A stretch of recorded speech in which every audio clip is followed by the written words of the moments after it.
Mari kita bersatu dalam doa.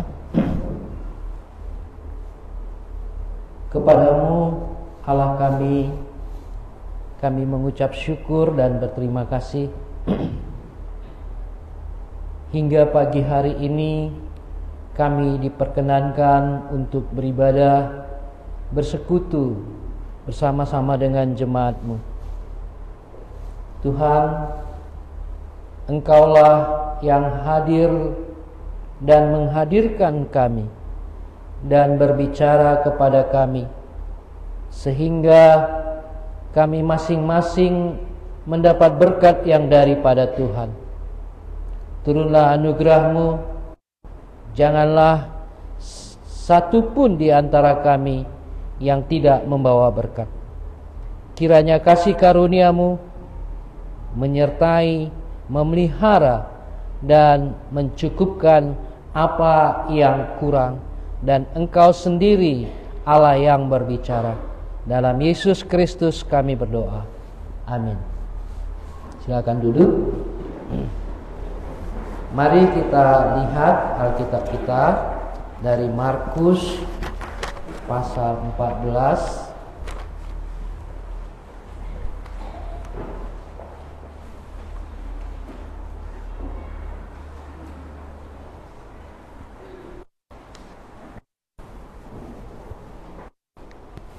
Markus pasal 14 ayat 32 sampai 42. Kita baca silih berganti. Kita baca silih berganti dari 32 sampai 42. Saya baca pertama di Taman Getsemani. Lalu sampailah Yesus dan murid-muridnya ke suatu tempat yang bernama Getsemani. Kata Yesus kepada murid-muridnya, "Duduklah di sini sementara aku berdoa."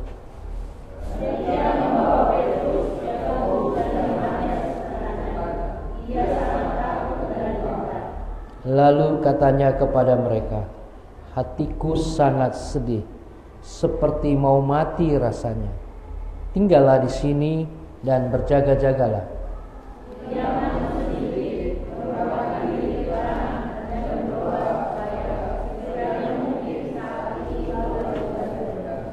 Katanya, "Ya Aba, ya Bapa, tidak ada yang mustahil bagimu.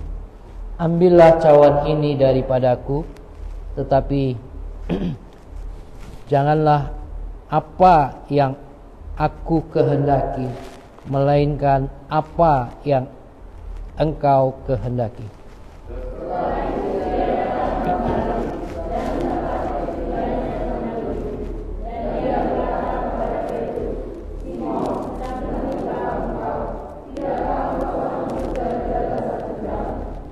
Berjaga-jagalah dan berdoalah supaya kamu jangan jatuh ke dalam pencobaan.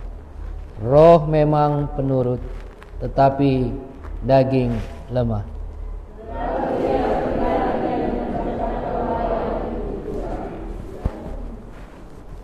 Dan ketika ia kembali pula, ia mendapati mereka sedang tidur, sebab mata mereka sudah berat dan mereka tidak tahu jawab apa yang harus mereka berikan kepadanya.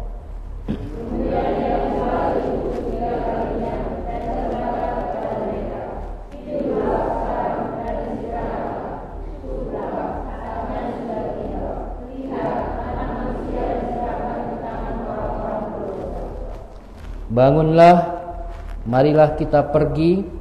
Dia yang menyerahkan aku sudah dekat. Saudara-saudara yang dikasihi oleh Tuhan, Tuhan Yesus inilah puncak karirnya dalam pelayanan, dan saatnya dia masuk ke dalam penderitaan.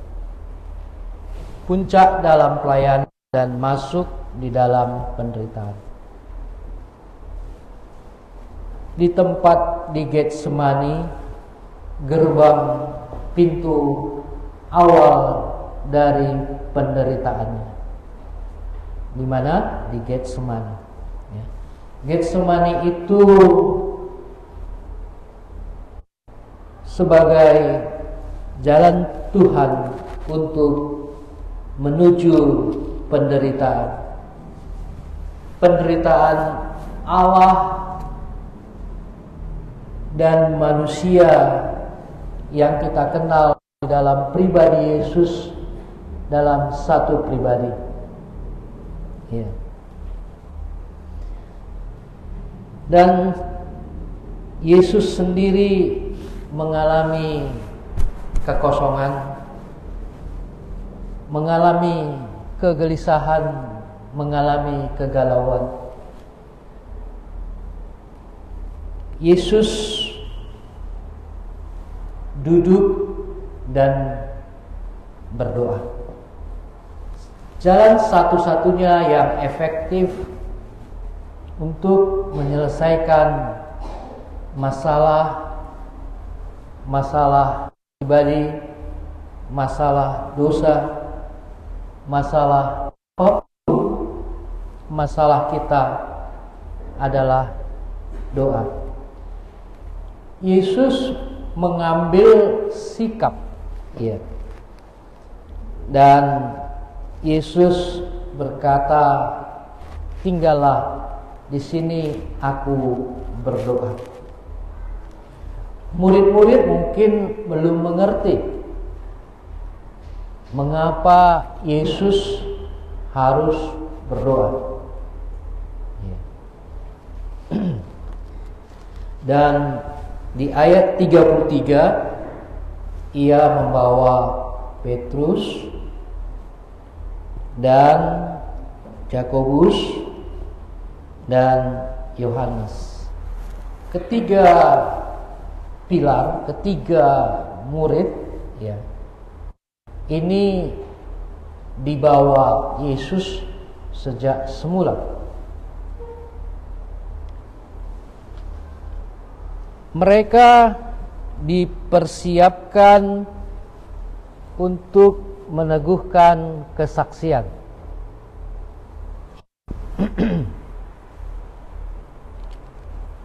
Ya, tes.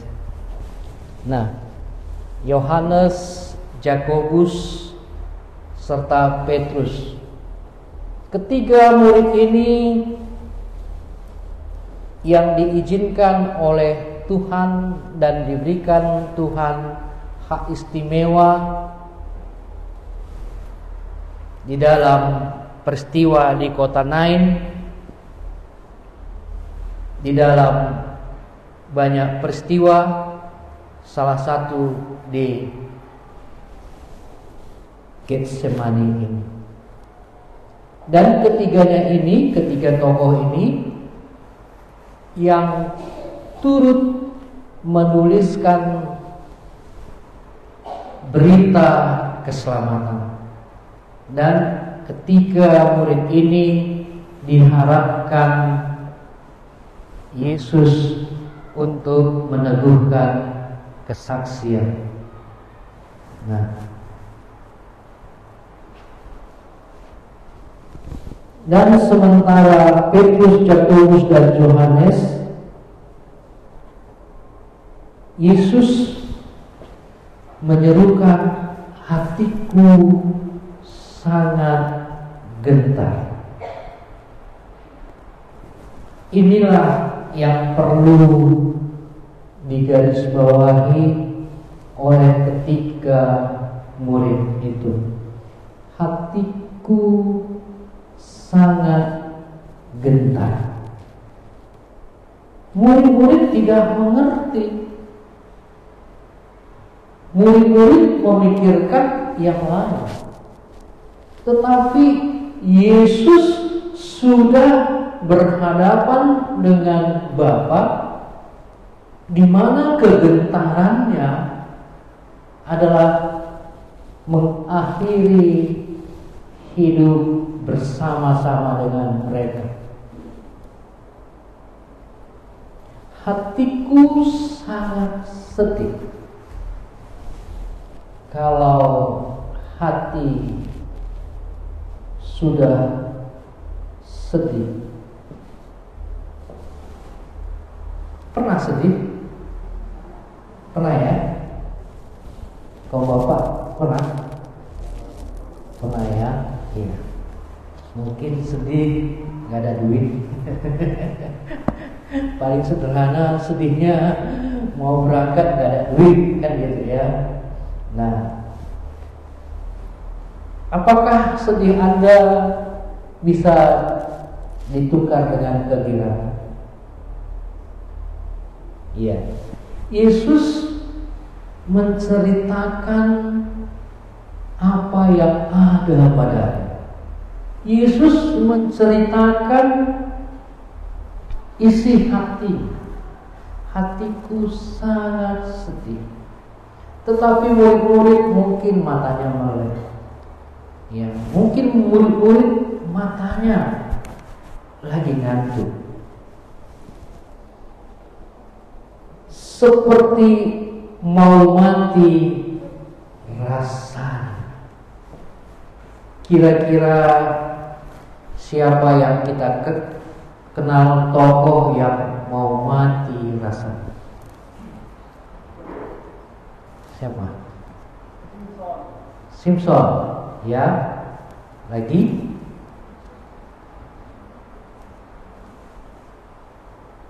Ya, Simpson mati karena sedih karena dosanya. Yang lain? Ya? Daud pernah mau mati? Ya? Pernah. Ya. Lagi? Ayub. Ya, mau mati rasanya. Lagi? Abraham, ya. Dia lagi mempersembahkan korban dan Tuhan tidak menghinggapi korban itu, sehingga mau mati rasanya dia tertidur, dan di sore hari Allah menjumpai dia. Nah, hati Yesus yang sedih ini tidak ada satupun yang pernah mengalaminya. Karena hati Yesus yang sedih ini memikirkan dosa manusia. Yesus cinta akan Allah. Yesus senang akan kesucian. Yesus di dalam kehidupannya sungguh-sungguh benar, suci, mulia. Dia tidak melakukan dosa karena dia terlahir dari Roh Kudus. Dan selama dia ada di bumi, dia pertahankan dirinya tidak terlibat di dalam urusan-urusan yang berbau dosa, yang berbau kedagingan. Hatiku sedih. Kira-kira dia sedih mikirin siapa? Mikirin siapa? Enggak ada orang yang mikirin siapa? Iya. Mikirin dosa? Mikirin dosa kita, dosa Anda, dosa saya. Sedih hatinya. Sedih hati Yesus untuk mau maju di dalam pertempuran kematian. Menuju pertempuran kematian, hatinya sedih. Nah, saudara-saudara yang dikasihi oleh Tuhan, Yesus membuka dengan jelas bahwa hatinya sedih dan dia berdoa lagi. dan berdoa lagi. Kalau kita gimana ya? Cukup sekali berdoa? 2 kali? 3 kali? Iya. Yesus sampai tuntas mendengarkan Allahnya berbicara. Mendengarkan Allahnya berbicara. Iya. Kalau kita pikir-pikir ya, sulit baginya yang selama ini penuh dengan ria, tapi awal daripada kematiannya dia harus sedih. Nah, kita lihat ayat 35.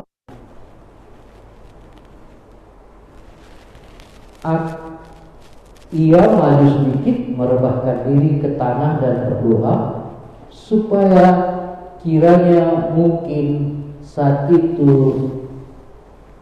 lalu daripadanya. Saudara yang dikasihi oleh Tuhan, dia mencoba dan mencoba bagaimana supaya kehendak yang tidak jelas menjadi jelas. Ayat 36, ya Aba, ya Bapa, tidak ada yang mustahil bagimu. Ambillah cawan ini daripadaku, tetapi janganlah apa yang aku kehendaki, melainkan apa yang Engkau kehendaki. Yesus tidak mengkehendaki peristiwa dia menjadi korban, tetapi karena ini kesukaan Allah, karena ini kesukaan Allah, Allah melihat tidak ada jalan lain untuk menyelamatkan Anda ini. Allah melihat tidak ada jalan lain. Yesus senang melakukan apa yang dikehendaki Bapa. Bapa melihat satu pun pasti binasa dan binasa, karena tak seorang pun yang datang dari benih Allah yang rela menyelamatkan manusia. Inilah yang dikehendaki oleh Yesus. Katanya, ya Aba, ya Bapa, tidak ada yang mustahil. Ambillah cawan ini, ambillah cawan ini jauh daripadaku. Ambillah cawan ini. Dia bisa membayangkan dia bersama murid, dia bisa bersama-sama dengan mamahnya, dia bersama-sama dengan komunitasnya, dan umurnya baru 33,5 tahun.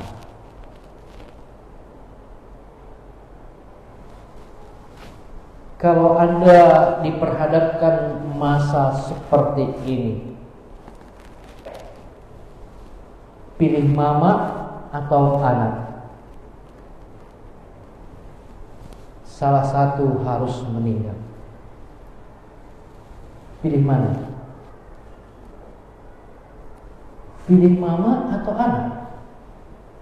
Sulit ya? Sulit.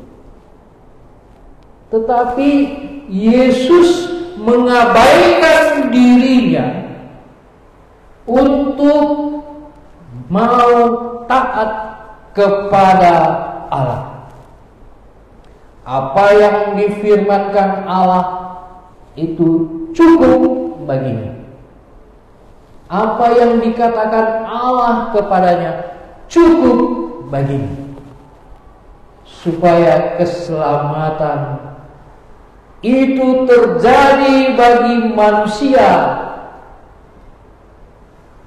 Karena ini urusan dosa manusia. Ya. Kalau kita lihat dosa manusia yang begitu banyak,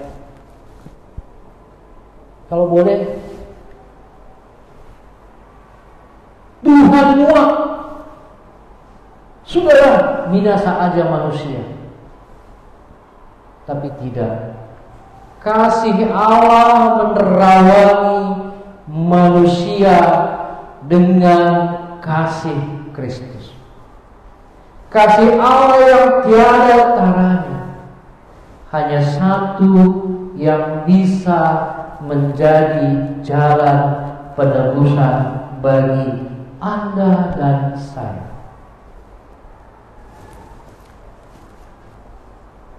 Kalau Allah izinkan suara-suara,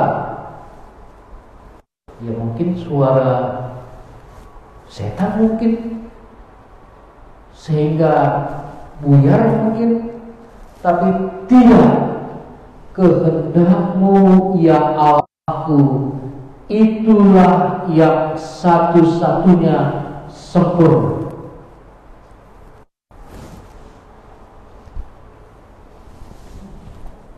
37. Setelah ia datang kembali dan mendapati ketiganya sedang tidur, dan ia berkata kepada Petrus, Simon, sedang tidurkah engkau? Tidakkah engkau sanggup berjaga-jaga 1 jam? Inilah kelebihan Yesus.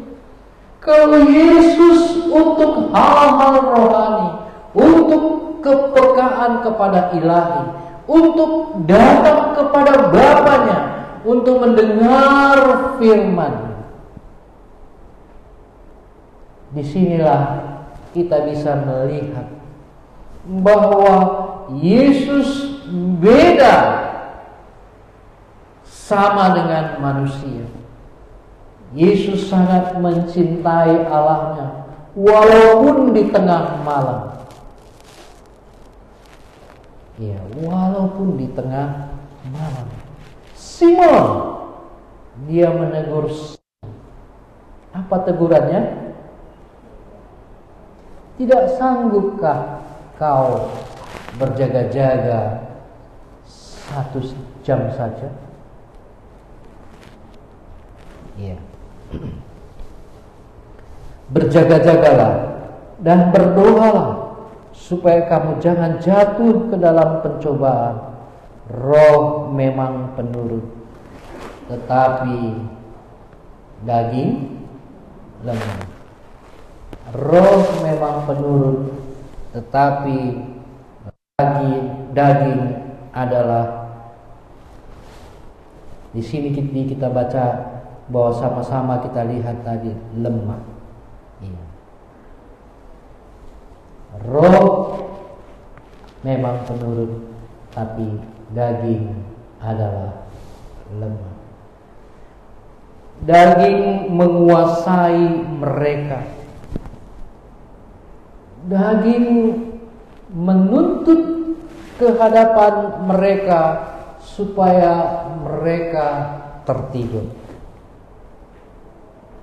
Tetapi Yesus lain. Yesus berdoa sampai dia berkata ayat 41, dan ketika ia kembali pula ia mendapati mereka sedang tidur, sebab mata mereka sudah berat dan mereka tidak tahu jawab apa yang harus mereka berikan kepadanya. Kemudian ia kembali untuk ketiga kalinya dan berkata, tidurlah. 3 kali Yesus berdoa. 3 kali pula Yesus menegur mereka. Terutama ketiga yang menjadi juru saksi, Simon Petrus, Simon, Yohanes, dan Yakobus. Tidak ada jalan lain yang bisa menyelesaikan masalah. Tidak ada jalan lain. Inilah yang dikerjakan oleh Tuhan Yesus. Ketika dia sudah mendengar jawaban dari Allah Bapa bahwa kehendak Allah kamu harus mati. Kehendak Bapa di surga engkau harus mati. Karena tidak ada jalan lain untuk menyelamatkan manusia. Bagaimana kalau kita punya Bapa mendengar perkataan ini kepada kita? Kau harus dikorbankan. Bagaimana Bapak-bapak? Sanggupkah kita mengatakannya kepada anak kita? Anak yang tidak punya cacat, anak yang tidak punya dosa, anak yang perfect, anak yang sempurna. Kamu harus dikorbankan. Allah memilih manusia. Allah memilih manusia ketimbang anaknya. Kasihnya besar. Dikorbankannya anaknya yang tunggal supaya kita satu pun tidak binasa, supaya kita memperoleh hidup yang kekal, supaya kita memperoleh damai sejahtera, supaya kita memperoleh jadi anak-anak Allah. Inilah jalan penderitaan di Getsemani. Karena kita tahu bahwa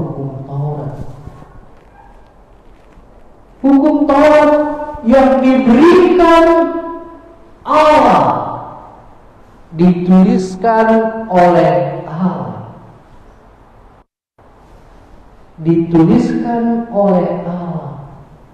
diserahkan kepada Musa dan kepada kita. Tidak mampu membuat manusia suci, tidak mampu membuat manusia benar, tidak mampu manusia membuat dirinya kudus. Hukum Taurat itu baik adanya. Hukum Taurat itu mudah dicerna dan dikerjakan kalau kita mau. Tetapi hukum Taurat itu bersifat tulisan dan mematikan. Dan ketika Kristus lahir dari Roh Allah, dari benih Allah, ditaruhkan ke dalam kandungan Maria, yang pada saat itu Maria masih bertunangan, yang pada saat itu Maria masih gadis, yang pada saat itu Maria belum berumah tangga. Dan ketika Maria berdalih, Allah harus mencapai keinginannya, maka Maria surrender out. menyembah Allah. Jadilah kehendakku, jadilah kehendakmu, sebab sesungguhnya aku adalah hamba Tuhan. Dan Yusuf juga mengalami dalih. Apa dalihnya? Dia diam-diam akan menceraikan Maria dan lari ke suatu daerah terpencil. Tetapi Allah berbicara kepada Yusuf, dan Yusuf juga melunturkan dalihnya itu, karena yang di dalam kandungan Maria sesungguhnya adalah anak Allah. Dan dari situlah Maria belajar mengerti bahwa Yesus adalah anak Allah.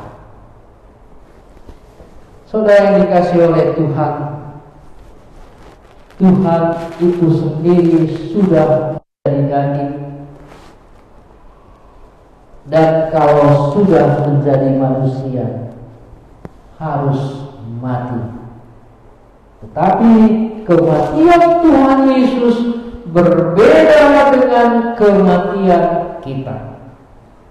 Kita tidak pernah bersakit-sakit, tidak pernah kita berpeluh, kita tidak pernah menderita untuk orang lain. Ya. Nah, disinilah kita mengerti kematiannya itu menyelamatkan saya. Ketika Yesus mati dan disalibkan, dan disitulah Yesus berkata, minumlah, makanlah. Dan di situ kita bisa mengerti persatuanku dengan Allah terjadi kembali. Ketika kita memakan dan meminum roti yang diberikan Allah, secara keyakinan kita mutlak harus jadi sama seperti dia. Inilah arti kita percaya.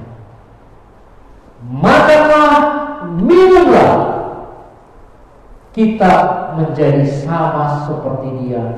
Kita telah dan menyusul rohnya ditaruhkan di dalam diri kita.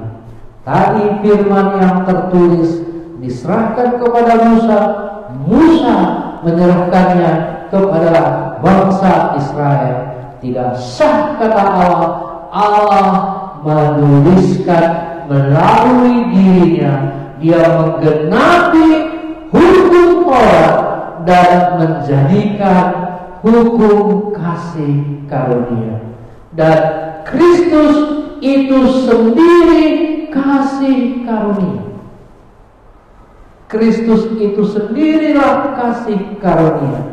Di mana ada kasih karunia, di situ ada kasih mengasihi.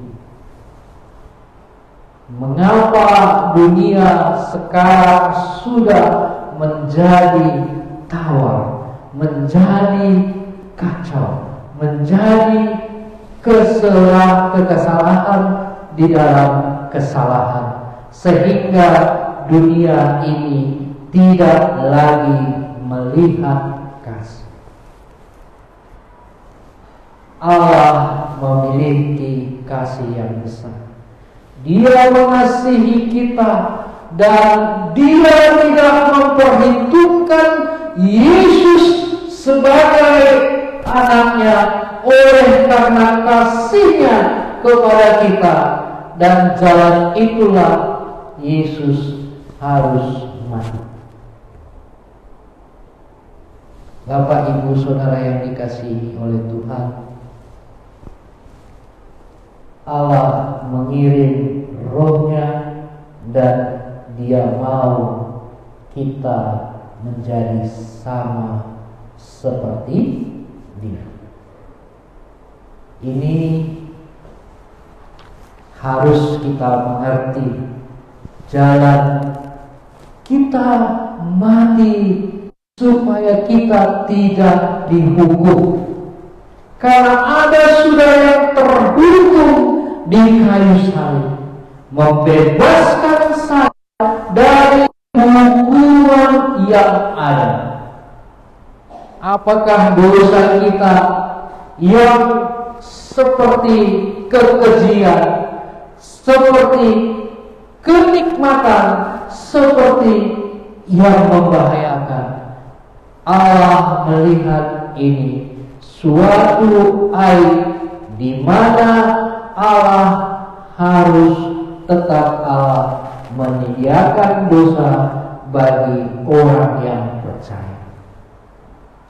Kepercayaan kita inilah yang diminta Allah. Kepercayaan kita inilah yang menjadi wujud nyata supaya kita menjadi anak-anak Allah.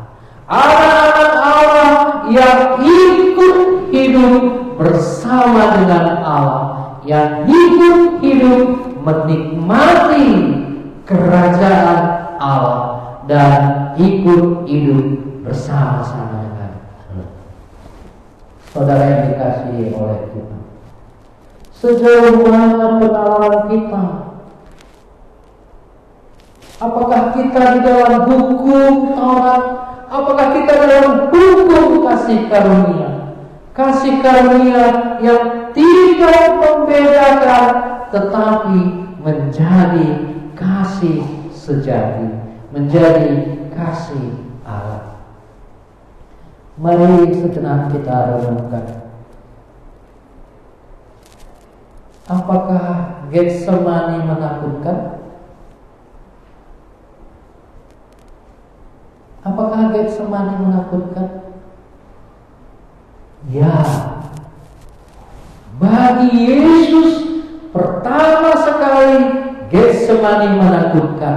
Tetapi ketika 3 kali berdoa dan dia mendapat jawaban bahwa kehendak Bapa lah yang jadi. Setelah kehendak Bapa yang jadi, apakah Yesus takut? Apakah Yesus berpaling? Apakah Yesus melarikan diri dari panggilan Allah itu? Tetapi Yesus bersegera. Kalau Anda tahu seorang hamil di dalam kandungan ibu yang sudah waktunya, kira-kira ibu hamil bagaimana kalau sudah waktu? Bagaimana ibu-ibu? Bersegera ke rumah sakit atau terlambat-lambat bersolek-solek?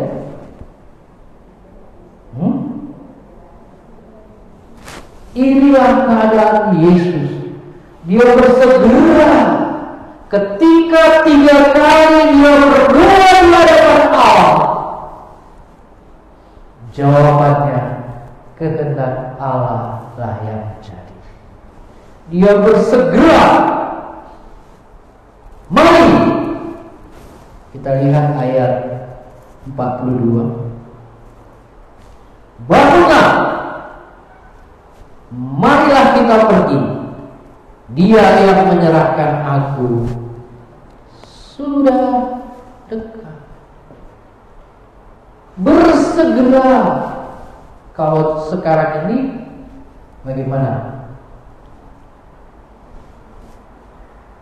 Ya, tunggu ini, tunggu itu ya. Ini Yesus bersegera untuk keselamatan kita. untuk menanggung segala kufur, segala beban, segala dosa. Yesus segera, maka penderitaannya yang memungkinkan kita jadi anak-anak Allah. Jadi Getsemani bukan menakutkan karena belum mendapat jawaban. Setelah dia mendapat jawaban, berani mengambil resiko dan menyerahkan dirinya kepada Bapa, karena Bapa yang mempunyai otoritas. Dia tahu kemenangannya pada peristiwa dia dicobai. Bagaimana? Dia menang. Ada tertulis. Tetapi peristiwa itu setan undur dan memainkan peranannya di kayu salib. Dan di saat inilah Yesus anak Allah tetap menang. Dia menang, bukan sekedar menang, tetapi menang mengalahkan maut, mati untuk kita, supaya kita dibebaskan dari dosa. Mari kita renungkan baik-baik. Getsemani, jalan penderitaan, jalan menuju kematian, jalan menuju kepada kebinasaan. Tetapi di tangan Yesus ini menjadi berkat khusus, di mana Allah memproklamirkan Dia menjadi kemenangan, dan dosa-dosa kita diampuni, dan kita pun boleh hidup berkemenangan. Haleluya. Masih banyak ngantuk ya. Haleluya. Ya, suaranya kekencangan ya. Mari kita tutup, mari kita sama-sama merenungkan firman Tuhan, dan sama-sama kita menikmati, menghidupi, melakoni apa yang Tuhan perbuat, dan kita bisa berbuat untuk saudara-saudara kita. Dan kita tidak lagi di bawah hukum Taurat, tetapi di bawah hukum kasih karunia, yang dimana Allah pemiliknya, yang dimana Allah berdaulat atasnya, yang dimana manusia serupa dengan Allah oleh karena kasih karunia. Mari kita bersatu di dalam doa.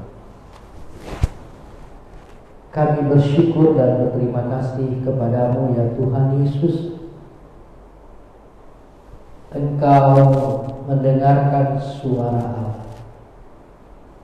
Untuk ketiga kalinya pun engkau berdoa, jawaban sama, bahwa kehendak Bapa yang jadi, bukan kehendakmu. Terima kasih Tuhan Yesus.